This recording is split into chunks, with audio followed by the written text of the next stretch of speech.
নমস্কার, টিএনও নিউজে আপনাদের স্বাগত। আমি এআই নিউজ অ্যাঙ্কার পাখি।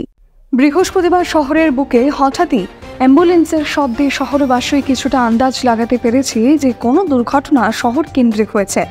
ঘটনাটি ঘটেছিল শহরের কেন্দ্রে অবস্থিত বোজ্জং গার্লস স্কুলের ছাত্রীদের সঙ্গে।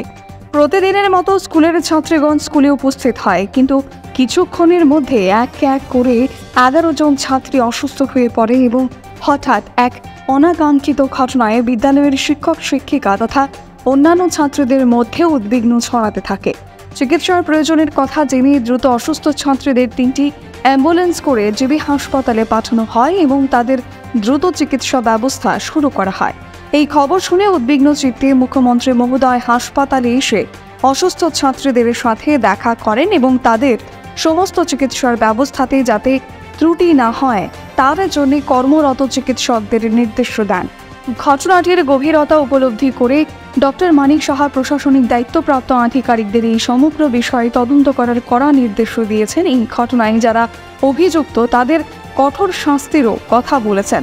প্রকৃতপক্ষে অসুস্থ ছাত্রীরা সকলেই ইন্দ্রনগর এলাকার মহারাজা বীর বিক্রম ওয়েলফেয়ার রেসিডেন্সিয়াল বলে একটি হস্টেলে থাকত। স্বাভাবিকভাবেই সন্দেহ উঠেছে হস্টেলের ওয়ার্ডেন, কেয়ারটেকার ও পাকশালার রাঁধুনিদের ওপর।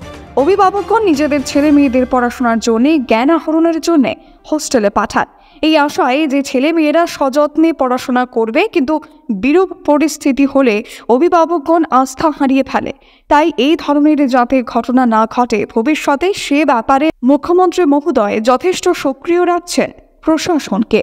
এখনকার মতো সংবাদ এ পর্যন্তই। পরবর্তী নিউজ ও আপডেটস দেখার জন্য অবশ্যই চোখ রাখুন টিএনও নিউজের পর্দায়।